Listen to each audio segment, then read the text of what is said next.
This past year, we've done three fairly large trials. We have almost 800 subjects in these three trials, and that is to obtain FDA approval for one or more of these indications: depression, anxiety, insomnia. And if we get one of them, we'll be the first wearable to get that. Welcome to The Bright Side of Life, a podcast where people share their personal stories of struggles, pain, and grief, but through all of that, they are still able to find the joys in life.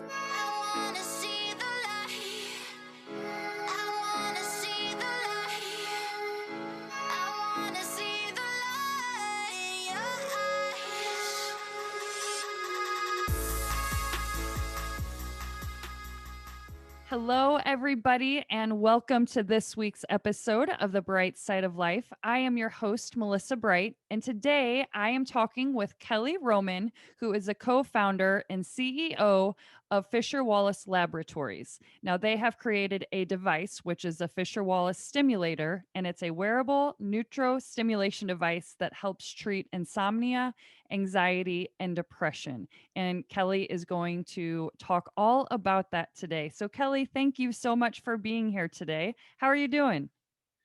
I'm doing well. Pleasure to be here. Thanks for having me on. Yeah, absolutely. So, tell me exactly what this device is and what it does. Sure. So this device, as you mentioned, is a wearable device. It's comprised of a handheld unit about the size of a remote control that has a couple of wires that go to electrodes that you slip under a headband on either side of your head, and you wear it for 20 minutes. If you're treating insomnia, you wear it before bed. If you're treating anxiety or depression, you'd use it in the morning after you wake up, and then again right right right before you go to bed. And It's just 20 minutes. The device delivers a very comfortable electrical stimulation to the brain. Um, it uses three frequencies. It's powered by two AA batteries. This is not a ton of electricity, and basically works in a number of ways on with brain activity. So it's able to entrain a uh, a brainwave state that would be similar to what you may get with deep breathing, except that it actually will maintain it for much longer and gives a pretty immediate effect of that. It is we've shown it in published studies to stimulate serotonin production and lower cortisol, which is stress hormone, and it also modulates more of the center brain regions, which collectively are called the default mode network. And that can really help regulate the parasympathetic nervous system. So kind of suppress the fight or flee kind of state. And so these are how it works in reducing anxiety, and the neurochemical production will, over time really helps with mood and sleep. And we've sold almost 70,000 devices, and we have about 14,000 prescribers in the United States. You do need a prescription for it, but it's pretty straightforward via telemedicine. It's more of a question and answer based telemedicine interview. It doesn't require a lot of or any video or phone interaction with the licensed provider. So it is, you can still kind of be very private, and it is an out-of-pocket expense right now. We do have some insurance coverage in Maine. The Maine Medicaid is covering us, and we're working on getting more. But right now, it's about $500 out of pocket.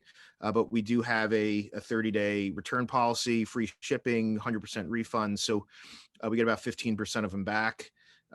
So 85% of our patients decide to keep it, and so that's how we built our business so far. Yeah, that sounds amazing. So, can you tell me why was this device created? So this was originally created in the 90s, actually, by a couple of electrical engineers named Saul and Bernard Liss, who were brothers, and they were developing this. There had been devices kind of like this for decades, actually, prior. These devices were being used even before the FDA started regulating them in the 70s, and they're known largely as electro sleep devices. And so these inventors, one of them came from General Electric, and they're very bright, and wanted to have something that was more of a direct treatment to the brain instead of drug therapy, which obviously you have to digest. So this seemed like a more efficient, and being electrical engineers, they're obviously drawn to this kind of technology. I think the problem they had in the 90s was that is when that was kind of the height of the big pharma uh, products around mood and sleep. So you had, Prozac was in the late 80s and Lexapro in 1990, and there's a whole series of them that came out. Ambien, of course. And so by the time my partner and I, Chip Fisher, got involved, uh, the inventors had just passed away. We acquired the patents that they had to the device, including the FDA clearance that they had obtained. And so we started commercializing it 2009. And that was a time when, by then, patients and doctors were quite familiar with the shortcomings of drug therapy. We're not anti-drug, but certainly it has kind of low to modest effectiveness and a fairly high side effect rate. So and then there was internet marketing that was available to us, which didn't exist when they were trying to build their business. So it allowed us to kind of really reach patients more efficiently and educate them and doctors. And so we kind of took over at that point. Yeah. So what drew this to you? Do you have a story? Did you ever struggle with anything like anxiety, depression, or anything like that? I did. I saw a psychiatrist for the first time when I was in college. I not in a great. I went to Harvard, but I was able to. I performed very well in high school. I'm very happy in high school. Uh, but there was some family issues, a pretty tough divorce going on while I was in high school, and I think by the time I got to college, that started to hit me. And what's interesting about college is that you kind of have more unstructured time, and I think that was actually harder for me than high school, where every hour of the waking day was structured. And so I started taking. I was prescribed medication, and I started taking medication, and I took it in my 20s, and just you know I found some relief from depression with the meds. But I had, for me, the side effects were a weight gain and just always feeling hungry. And one of the things with SSRIs, serotonin reuptake inhibitor drugs, is that they don't just affect your serotonin production in your brain; they affect the rest of your body. And I think about 80% of your serotonin production is in your gastro tract. So not surprising there are side effects related to feelings of not feeling full, and also can cause nausea and all other kinds of things. But so I had troubles with the side effects, and then after a while, but I kind of dealt with it anyway because I was feeling a little bit better in the mood. But then that began to wear off. um and so there was a period of time where then I just stopped taking meds, and I tried to exercise, as much as I could. That did help to some extent, but it never really fully helped, how I was feeling. So I was lucky enough to run into Chip when he had just gotten the patents to this device. I tried the device myself. It worked for me, and I felt like, wow, this is something I can get behind. I had a hard time believing that it would work, and of course, you have to have more than just yourself to have evidence of that. Right. So we've worked on research and stuff that I can talk about, but that was kind of I had a somewhat of an epiphany when I used that device for the first time, and I was like, yeah, I can dedicate myself to trying to make this more well known and build awareness around this. Yeah, that's awesome. So there is a movie, and I don't know if people are familiar, but it is One Flew Over the Cuckoo's Nest, and there is a Yes, particular clip in there that Jack Nicholson is in, it's done and our whole industry a terrible disservice, but it's a great movie. I know. So to talk about the clip just really quick is Yeah. he gets taken in this room. I don't remember if he got in trouble or what he did, but he was in a mental institution. Yep. He gets taken in this room. There's all kinds of doctors in there. It's really scary, but he does not really knowing what's going on. Anyways, they put something on both sides of his head. They Yep. put something in his mouth so Yep. whatever happens, he doesn't bite his tongue, and Right. he gets shocked, Yep. and it's pretty crazy. Now, the reason why I bring this up is we're going to talk about what makes this different than the Sure, scene that you see in that movie. And tell sure, me what that was called, because it's called sure. ECT, but I want you to explain that to the listeners. Yeah, so and it was an accurate representation of how ECT is administered. So that's called electroconvulsive therapy, which the abbreviation's ECT. And in reality, when a patient gets ECT, they're under general anesthesia. So there is no biting down on something. Patient's not awake. Patient's not even aware of the process at all. I mean, obviously, you have to consent to it, but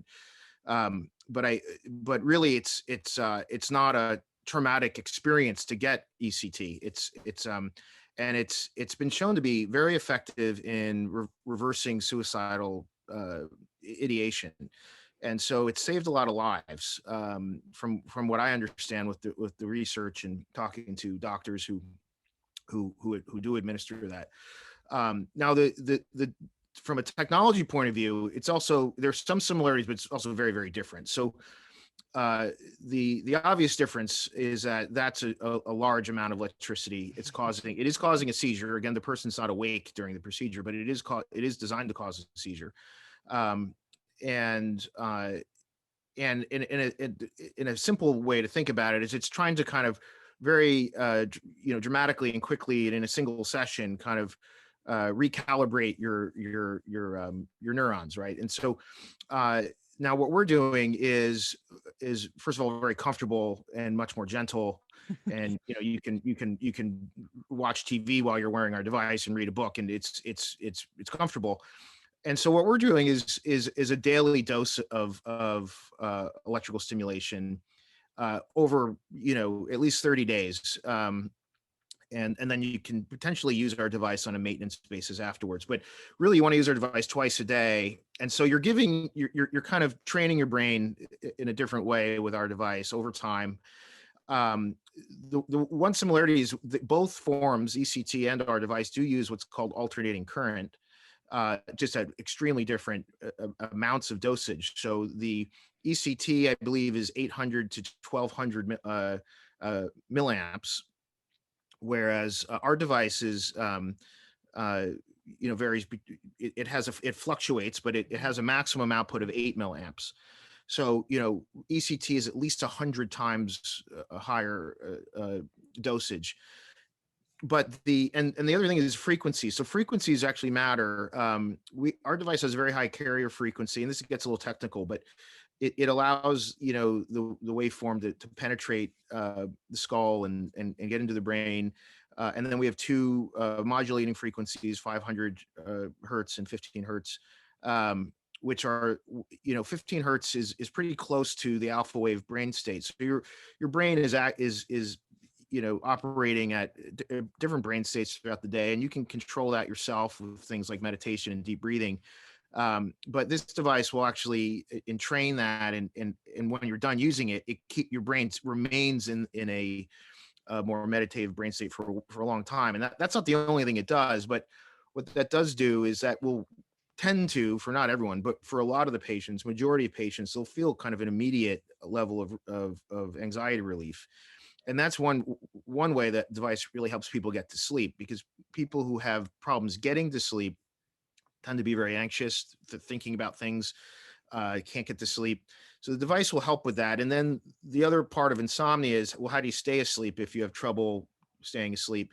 And that's where some of the neurochemical production that the device helps stimulate, serotonin, melatonin, lowering cortisol, those things will help keep a person asleep for longer, when it's successful. And but frankly, there's a lot of other parts of depression and reasons for it that a lot of scientists that we're not fully clear on all of the reasons why the brain will experience depression. And our device is really, in a sense, a whole brain stimulation. I mean, it is somewhat targeting the center regions, but we've done some research where we were monitoring frontal cortex activity. Even though our electrodes are here, when you turn our device on, the frontal cortex becomes activated.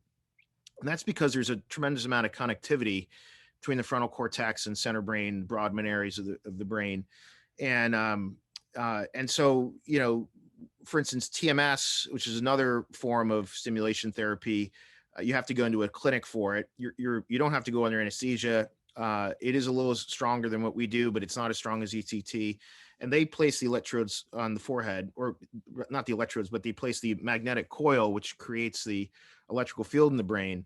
They tend to place it on the forehead to stimulate the frontal cortex. Well, our device is able to do that without having to have the electrodes on the front of the head. And so, we do have some similarities with some of these other ones, but obviously the advantage is we're wearable, we're easy to use, is comfortable, and we're going through the FDA approval process now. We're FDA cleared. It's a little different with devices than drugs, but we're FDA cleared, allowed us to market it. We showed, at least it's been safe, and we showed some efficacy. But this past year, we've done 3 fairly large trials. We have almost 800 subjects in these 3 trials, and that is to obtain FDA approval for one or more of these indications: depression, anxiety, insomnia. And if we get one of them, we'll be the first wearable to get that. There is no wearable that's FDA approved to treat depression. We're cleared, but we'll be the first one to be approved for that, or anxiety. There is one that's it's not really, I wouldn't call it a wearable, but there is a frontal cortex cooling device called Cerev, which is the only medical device that has insomnia approval. And so we would be, I guess, the second one if we get it, but very different. You only have to wear ours for 20 minutes a night. Yeah, that would be amazing. That would be really Fingers awesome. crossed. Fingers crossed. Yes. Thank you. Yeah. Okay, so I know you just listed a whole bunch of other reasons why this can help your body, but are there any ones that you haven't talked about yet in ways that this device can help your body, brain, anything else that you want to add for that? Yeah, I would say, we have a lot of patients that even if they go into remission, so they don't have depression anymore or anxiety, or at least it's at a level where it's not really clinical, right? I mean, we all have some anxiety and maybe in a low mood sometimes. That's normal. But if you get out of that clinical, if you have kind of a clinical decrease where it's more of normal, people still use the device because they do experience cognitive benefits, focus and concentration. Some people, a lot we report increases in creativity. These are things that we're not, really actively studying with our device or documenting, but that's a lot of anecdotal feedback is cognitive. There are brain stimulation devices, though, more for lab use, where they have published a lot of research on cognitive improvements. And so once we're done with these trials we're doing now, which are really around treating symptoms, we do want to do more around cognitive function, because we think it's important to have some real data behind that to show, hey, unlike a drug, not only are we treating your symptoms, but you actually you can get a better brain, because of it on a lot of other levels that are more wellness related. So I think that's all positive. But we get, again, I think we just passed 70,000 patients. We get a lot of emails and so forth from patients who are like, I'm still using this even though I don't feel depressed anymore because of these other benefits. Yeah, and that's great, and that's so exciting to be able to get, like you said, your studies right now are focusing on certain things, but later down the road you're going to be able to see what, like you said, when people, I feel more creative, I feel this, and that's Yeah, got to be awesome that people are giving you that kind of feedback. yeah, exactly. That's really awesome. So, how long does it take for a person to be able to see results after using the device? So the patients who respond, and it's almost always within 2 weeks. uh, Patients can respond, especially with sleep, not necessarily depression and anxiety. Anxiety a little bit more so, but they can respond the very first night with sleep. And then the mood symptoms can take a little bit longer. It can take a full 2 weeks before you're really starting to see symptoms uh, like significantly reduce. Sure. Um, uh, but that's not really that long. I mean, usually with drugs, they tell you it's a month, um, and to give it a month. And so it doesn't really take a month to find out. You know, we tell patients, give it at least a week. Yeah. And you will likely see benefit in that first week. Um, and we have a 30-day return policy. Some people will get the device, they won't start using it for a little while, so we want to give them some time. Um, but it's pretty rapid. It's pretty rapid. And with, we again, these are just individual patient stories, but we treated one patient, Logan Shield. There's a video of him on our website. He was a Iraq and Afghanistan veteran.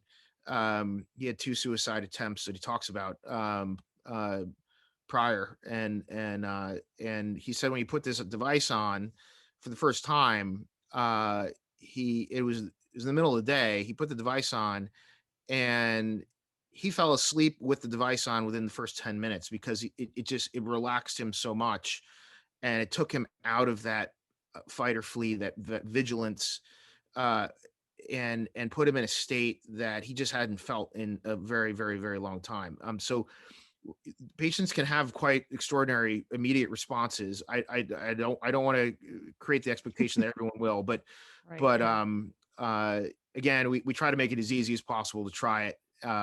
It's a little box, has you get a it comes with a return shipping label, and then you can send it back if you don't want to use it anymore. But um each person's going to have their own reaction, but typically it's pretty quick. Yeah, that's amazing. So you have been talking about some of the studies that you have done. Was I believe there was one done on bipolar. Is that Yes, correct? 2015. We funded a small, only 16 subjects. The trial we're doing now on depression has over 230 subjects. Our anxiety trial has 307, and our insomnia trial is 198. So we're doing much larger. But in 2015, we did a 16 subject study at Mount Sinai. And even though it was a small subject size, so it was underpowered, which means you kind of need more for statistical significance. Mhm. But it was well controlled, meaning we had a sham arm, meaning a placebo device group of patients, and we had an active device, regular, device group of patients. So you're able to compare those two groups, and then we were able to cross over the placebo group into an active.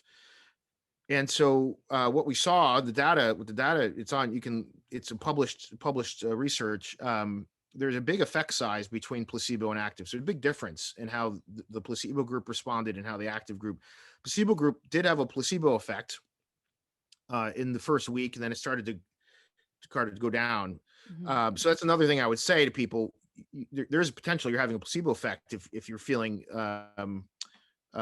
help in the first week. So if you are, great, keep using it. And then, week 2 and 3, if you're still feeling benefit, then that's pretty real, because in the study, the patients who had a placebo device, they had a placebo effect, but then by you know after week 2, they're all back to baseline, meaning they're all back to where they started. So the placebo effect wore off within that 2 weeks, and then the active group stayed with reduced symptoms. And then when we crossed over the placebo group, so those people who had gone back to baseline, we gave them active, and then they had the same response as the original active, which is their symptoms went down and stayed down. Now it was only 16 subjects, but for bipolar, that was like pulling a rabbit out of a hat, because it's very difficult to treat bipolar depression with antidepressant drugs, because the drugs tend to trigger what's called hypomania, or in bipolar 1 it's called mania, and bipolar 2 it's called hypomania. Bipolar 1, the mania is can be much more serious, and actually potentially much more dangerous than the depression. Whereas bipolar 2, you still have a manic phase. It's just not as pronounced as in bipolar 1, and you tend to be more the period of time of depression, it tends to be more of what you're feeling on a monthly basis than the mania. Um, and so drugs can trigger the hypomania or mania, and the risks there is that people can be very risk taking in that manic state, and do things that are dangerous to themselves, dangerous to other people. Um, and so that's a risk of medication. So the bipolar doctors who treat bipolar disorder were very interested in that study, and definitely a lot started prescribing it because there's also basically no side effects. I mean, there's headache, dizziness. We have a 1% side effect rate. So there's very little risk, right? So if you're a Right. doctor, why not? If you Yep. have a bipolar patient, why not try them on this? Because there's basically no risk, and if they respond well, then great. So that's how doctors responded to this research. Yeah. A couple more questions about the actual study. So the first Yeah. one, did you know at that time if they were bipolar 1 or 2 at the time Yes. of the study? Yeah. You did. So Okay. so the study was I didn't run it. I mean, it was Right. run by Mount Sinai. So the Igor Galenker, who's one of the nation's like premier bipolar researchers. So Mount Sinai merged with Beth Israel. So he was at Beth Israel. It's now called Mount Sinai Beth Israel, but he was at Beth Israel at the time, running their family bipolar center. So he and his team of doctors screened these patients, diagnosed them. Um, and when you do clinical trials, it's actually extremely precise. We had to do the same thing with the trials we're doing now. It's very expensive work because uh, you have to get all these patients in, to apply to the trial, right? You have to recruit them, but most of them, vast majority of them, will not get accepted because they will not meet what's called the inclusion and exclusion criteria, um, which is pretty rigid. And then Mhm. after they fill out all those automated questions to kind of screen out whether they qualify, then they have to go through a pretty lengthy telemedicine video. I mean, talking about the trials we're doing now, interview with a board certified psychiatrist who then actually does who the formal diagnosis. So these are highly screened subjects, Right. uh, and which is why it's so difficult to do these trials on a timeline. To give you an idea, that 16 subject study took 2.5 years, almost 3 years. We just uh, enrolled almost 800 patients in 4 months. Well, how do we do that? We had to drive 400,000 people into the funnel. So 400,000 people were sent to these different study landing pages where they can then start answering these questions. And that took a lot of resources to do that, which we didn't have at the time in Mhm. 2015. So it's a difficult process. It's why clinical trials are so important, because you're really getting very precise with the patient population, the diagnosis. All the patients are getting the same dosage. You have to constantly be questioning, and then you have these follow-up visits and so forth. So um, the 2015 study on bipolar, that was done at the institution, that was done at Mount Sinai Beth Israel. Um, the doctors were actually the ones administering. They're holding the device. They had it, so the patient didn't know which was sham, which was active. The doctor didn't know because the devices were operating the same way, but we're only giving a couple of seconds of stimulation, which is actually convincing, because a lot of people will only feel a couple of seconds of stimulation with a real device. Some people will feel it longer.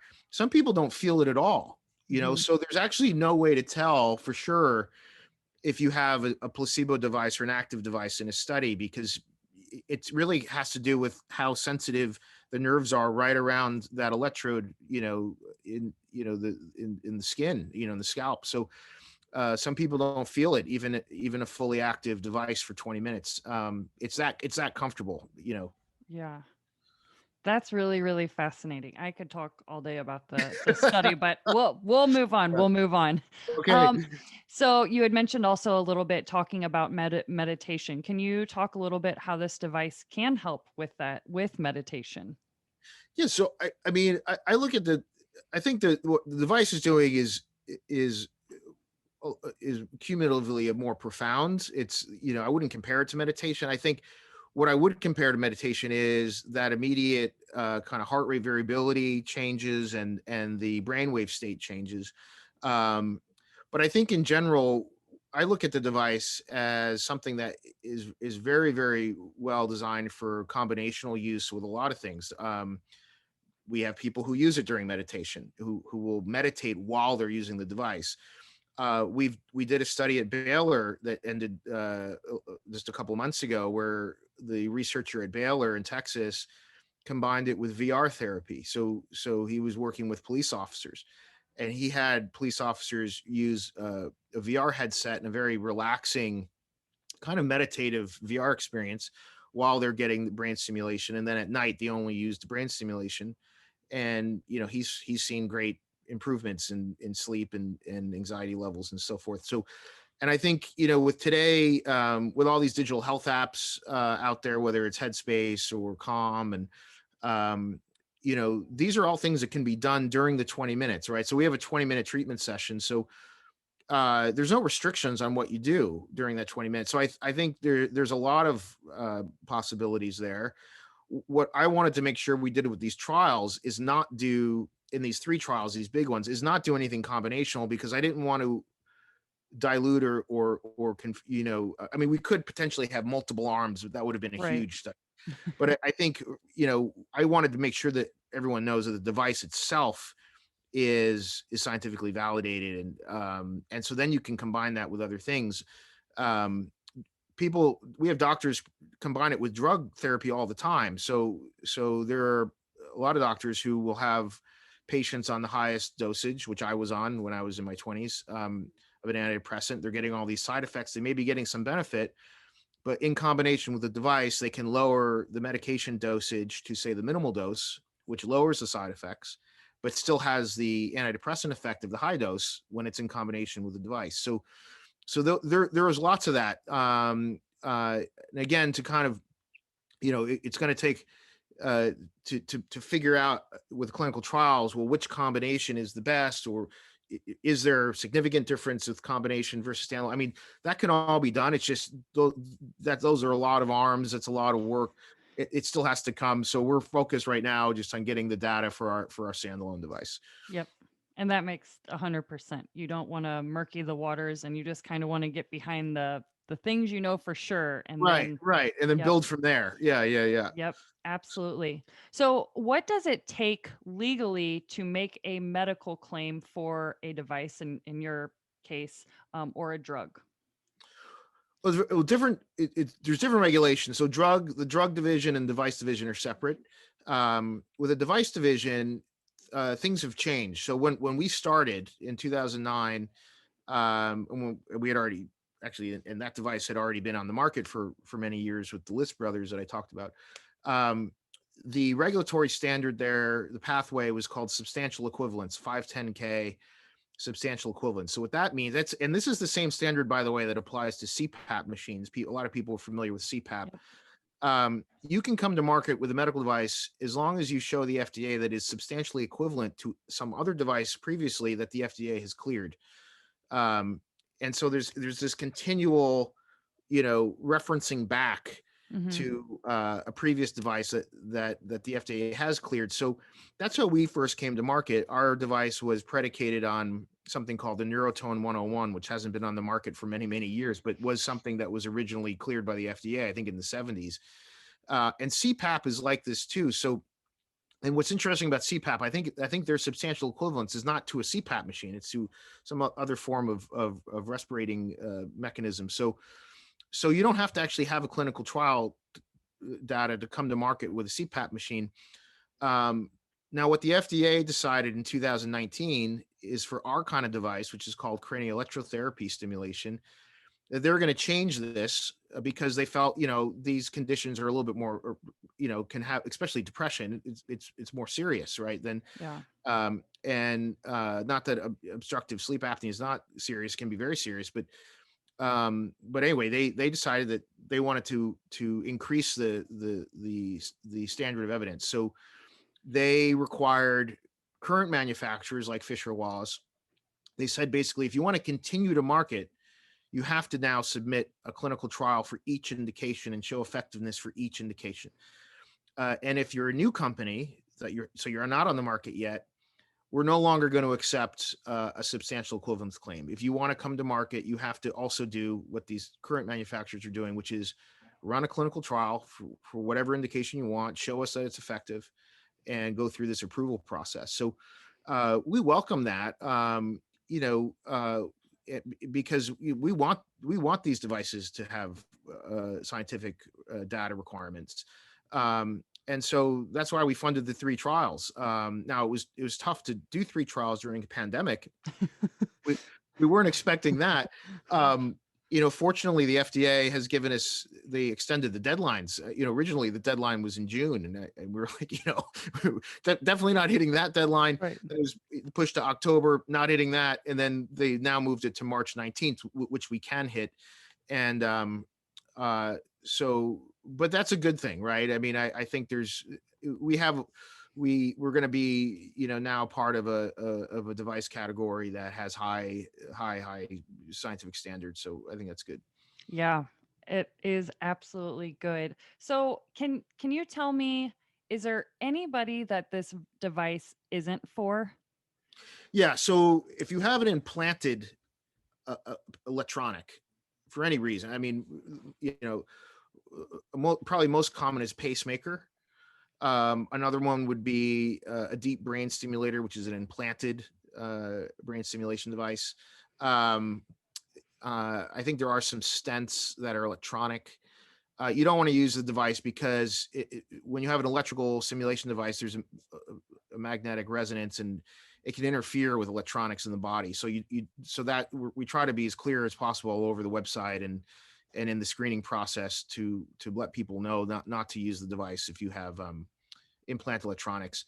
Um, if you have dental fillings, that's fine. If you have shrapnel that's really near the electrode site, that could be that could cause some discomfort. Um, and But the big thing is the implant electronics. There is a caution. If you have known or suspected heart disease, you should not use the device. Not that the device is known to hurt your heart in any way. That is just a kind of I would say a being very, very careful. Yep. Uh, um, and there may be it's almost kind of like a backstop to also the pacemaker thing, and just want to make sure people are heart healthy. But that's about it. I mean, there's not it's just about everyone is qualified. I mean, on a population basis, is that's not excluding a whole lot of people. Um, and You can take, if you're currently on medication, you can still use the device. There's no contraindications with that. Um, and uh so it's very user friendly, safe, uh in combination with things you're already using. So Yeah, definitely. So let's switch gears a little bit. And we've been yeah. talking about your device, but now let's talk more about depression itself, especially in 2021 when we just had a global pandemic in 2020. And I don't know the exact statistics, you might know them, but we do know that people are suffering a lot more from depression. Mental health, I feel, is maybe even in like its infancy. People really starting to talk about it now. So Yep. this is like the perfect opportunity for your device to really come in and to do a lot of good for people. Can you talk to me about I just lost my train of thought. Hang on. Can you talk to me about the relationship between depression and social media use? Because we are all on social media, and I would love to hear your thoughts on that. Yeah, so first of all, I read a report the end of the summer that came out from the CDC, where they interviewed almost 6,000 Americans and found that the rates of clinical depression had tripled. So it went from 8.7% of adults to over 30% of adults. Um, that's incredible. I mean, Yeah. that is just that is much higher than I would expected. I mean, I was expecting maybe doubling, but to triple and more, that's just I think that really says something. And that's there's a lot of obviously isolation, loneliness. Then you have all the economic pressures. You have, the pressures of homeschooling, people losing jobs, you know, relationships. If you're living with someone, that can be all of a sudden much more difficult if you can't leave. If you're basically trapped in the house together all the time. Alcohol and other substance use also went up quite a bit. No surprise there. And I'm never judgmental when if someone's like, I'm drinking a lot, I'm like, I get it. Like, like, it's a pandemic, it's going to happen now. If you want to try and cut down on the alcohol, great. And if you're trying to maybe have a dry month, I mean, I think I like these dry month. I live in Williamsburg, Brooklyn, and it's actually kind of a trendy thing among millennials here. I'm a little older than that, but to have to take like a dry month, and I think that that's a really good thing to do if you can. And the device can actually help there, because of the way it can help sleep. And a lot of people try to drink in order to get to sleep. It's actually one of the worst things you can do. You'll end up waking up 2 a.m. and not being able to go back to sleep. So in terms of social media, I don't have my fingertips on a lot of the data. um I think, obviously people are spending a lot of hours on it, and I think, my my my understanding of it is I think, more of kind of articles I've read about, it can kind of heighten feelings of inadequacy or envy. And I think that, you know the way that social media has been constructed in terms of like buttons. I mean, there's now been testimony from Facebook executives about how it was explicitly a dopamine trigger. I mean, they actually use the word dopamine, and so there is, without being kind of too overboard, there is a similarity between that and other kind of addiction, when you're involving that kind of a dopamine trigger, and when you're not just, but when you're designing around it, and then algorithms used to increase your engagement. um it is, I think, a really unfortunate. I think there's some great benefits to social media, but I think one of the things that, is there a net benefit to society? There are certainly some benefits. There are certainly some negatives. Is it a net positive or a net negative? I don't have a strong feeling that it's a net positive. But it's certainly not going away. um I've been using the Clubhouse app, like I think a lot of people have in the last week. Yep. And I like it because there aren't, at least not yet, there aren't any like buttons. So I dig that. And there's something nice about being in a group and like hearing people's voice. And so I think there's some very positive, great things to it. My mom, who's in an assisted living facility, I mean, we use FaceTime, during the pandemic to see each other. I mean, what kind of price can you put on that? That's obviously a Right. very great thing that Facebook provides. It's free. Yep. So but I think in general, there's just been obviously a huge increase in mental health, because of the pandemic. And it's gonna be, there's gonna be some lasting effects to that, um that a vaccine rollout's not gonna solve, unfortunately. Yeah. Yeah, and with the social media, I think especially last year and with social media when everybody I feel was suffering in some way. And then maybe you get on social media and this person seems to not be suffering. That picture doesn't tell me that they're, sad or anything like that. So then you get in your head like, why am I the only one feeling this way? Or I want to be like them. I want to Totally. be happy. And it's just this facade that's not true. I know it because I was one of those people posting when I was depressed as hell. And Right. And the Instagram feed was still beautiful and idyllic. It's like, yeah. right? I And mean, that's the thing with Instagram. It's like, yep. you come across these profiles.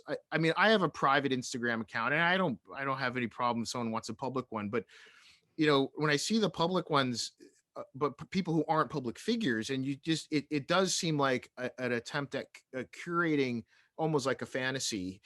And in a way I get that, because it's like that can help the person kind of feel like okay, maybe they're trying to solidifying or capturing an image, something really positive in their life that they experience. They want to share that and say, hey, things aren't all bad for me. But I also think there's this other side of like, that's not, it just seems fake, like Yep. not every meal is in landscape in your life is going to be that way. And so I personally don't spend a whole lot of time on it. I am on Instagram. I mean, I personally, because I have friends and I like seeing their kids, and when they post them, or see someone sled riding. It's nice to see. It's like getting a, you know, I'm so old. I mean, I'm 46, so it was my generation, I guess, or that still operated without cell phones in the early days. And so I still get like holiday postcards from a couple of my friends, with like the family pictures on the postcard. I'm Right. like, this Yeah. is such a relic. Like what is this anymore? Like it's so quaint to get like a postcard with like some family pictures on it. I'm like, those are the good old days, where that was the only Instagram you got. You got it once a year, and it was a nice thing. You put it on your fridge. I Mm-hmm. still have the one I got this year on my fridge. So yeah, I guess I reminisce for those days. And maybe at some point as a civilization we'll get back to those basics. I don't know. Yeah. Hopefully. Hopefully. um, what would be some other lifestyle practices that you would suggest to help mood and quality of sleep? Well, I mean, you can't discount food and diet and exercise, and they're not going to they're not going to solve all the problems. But I think if you go to see a psychiatrist because you're depressed, any real psychiatrist with your interests at heart will, one of the first things they'll ask you, are you drinking alcohol? You say yes, they'll say, well, you have to stop that, and they'll ask you to stop completely. You may not be able to, but it is a depressant, and so but it's an easy quick fix, right? When you don't feel well, you have a drink, and within 5 minutes you're feeling better, and then of course 2 hours later you're not. So I think that's just hard. It's hard. It's not easy, right? So that is number one. Um, but exercise is really important. This is my office here. I have I, we don't have to get into it on this. I'm a big graphic novel comic book fan, so I have that art here. But I also have a rowing machine down here. You can see it here. But I have my rowing machines right Yeah. there, and during the pandemic when the gyms closed and everything, I mean, it was nice to be able to just go and work out there, and that makes a big difference. And then diet, I'm kind of a pizza guy, but my wife is much healthier, and so she's gotten me more vegetarian more often, the Beyond Meat. And I think it's just healthier, easier on your digestion. And I think there's those things are really important. Uh and uh so I think it's important not to lose sight of those basic things. Yep. And I think even just small steps, they don't have to be these big, massive changes. Like you said, probably alcohol. If you go and tell your therapist you're drinking 8 times a week, they're going to tell you to stop. But just little habits that you can change that can definitely one help your mood and your quality of sleep. My boyfriend has been Breaking patterns can yes, be very helpful, and even little changes. I totally agree. yep, Even just how you structure your morning, because if you can start the day out a little bit easier, that can change your whole day. yep, Yep. it really can. And when you're not getting the quality sleep you need, it oh, it's Yeah. not fun Yep. waking up on. Starts with sleep. I mean, we have a retired general on our board, treats a lot of veterans with PTSD, and he always says, sleep is the gateway. If you can fix sleep, you can fix so many other things. Often, not every, but often the depression, anxiety will follow, and that's why in our clinical trial protocols and in our treatment recommendations for depression and anxiety, that's why we say use the device before you go to bed. Well, you may say, well, why? I'm not depressed when I'm sleeping. Well, no, but if we can help your sleep, you will find that your mood will improve. And you may not even realize that your sleep is compromised. You may not know how many times you're actually partially waking up or having sleep disturbance, and or how deep and how healthy your REM cycles are. So I always recommend to people, if you're going to try our device and you happen to use a Fitbit or Apple Watch, or track your sleep for a few days before you start using our device, and then track your sleep after while you're using, on the nightly basis, Right. see how your sleep's changed. And that's a interesting way to kind of not just have your own impression of how you're, but you can actually see, oh, my sleep quality is improving, or I'm getting actually a little bit longer, 15, 20 minutes more total sleep a night. That makes a big difference. Yep. That's a really good idea too. I never even thought about doing the fit. I need to check my sleep thing on my Apple Watch more, but I don't. But Yeah. sleep Right, is right, right.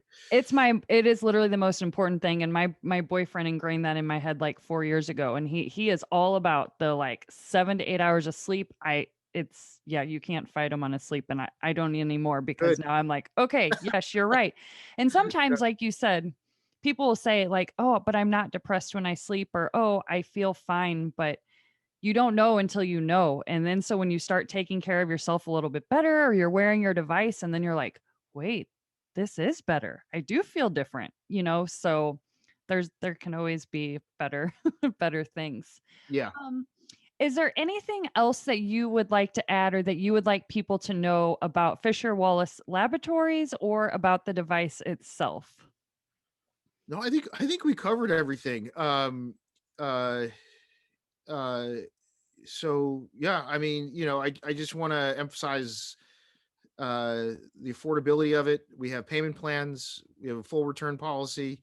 Um and you know uh, and we also have, by the way, live customer service 7 days a week, 98 hours a week, on the weekdays, 10 a.m. to midnight Eastern time, weekends, I think like 11 a.m. to 11 p.m. Saturday and Sunday. So you can ask questions. You can get a hold of us. We're very available. Um, I realize it's not going to necessarily be an impulse purchase, so people have questions. Mhm. So we that's why we have people, and they're smart people, who are patient and nice, and they're all here in New York. A lot of them are in the room over here. So anyway, yeah, we're here to help. Awesome. And is there a website that people can go to see the device, what it Yes, looks like? Fisher And Wallace, FisherWallace.com, and there's no C in Fisher, so it's Fisher Wallace.com. yeah. And I will also put that in the description in the show notes. So if people are interested in learning more about the device, they can go there and they can learn all about it. Thank you. Yeah. So, Thank you. I do have one last question for you, and I don't know if you were prepared Sure. for it. It's not anything, no Okay. pressure. But I always ask my guests this before they leave. So, in your own words, Kelly, what does the bright side of life mean to you? I try to approach. I wouldn't even say I try. I think I'm blessed to have an eternal optimistic view, right? And I think, uh, but you know, I am never, even when I'm not in that zone and I feel pessimistic or cynical, I am still often surprised at how life can all of a sudden change in ways you're not expecting. And I think, we are in a very, very complicated experiment here, right, in life, and so it's not predictable. Um, and but you know, I think, having that, I try to have that outlook as much as I can. And but I think what really brings a bright side to life for me, and probably a lot of other people, is having purpose in life.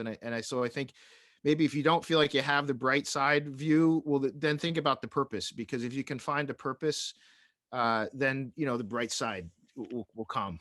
Yes, absolutely. That is so very well worded. Well, Kelly, thank you so much for coming on here and to share your story and to talk about your device in such an important time that we all need to be talking more about mental health. And it's so amazing what you and your team are doing to help so many individuals all over the world. So thank you. Pleasure. Thank you so much for having me. Yeah. Thank you for listening to this week's episode of The Bright Side of Life. I hope you enjoyed this episode. I wanted to bring Kelly on because the work that he and his team is doing with the Fisher Wallace Stimulator is helping so many people with anxiety, depression, and insomnia. I want to be a resource for any of my listeners that might be struggling with one or not all of these things. So maybe this is something you'd like to try and see for yourself. So with that being said, you can check out Fisher Wallace Laboratories at fisherwallace.com. Fisher doesn't have a C in it, or you can just go ahead and click the link that's in the show notes and it'll take you straight to their website.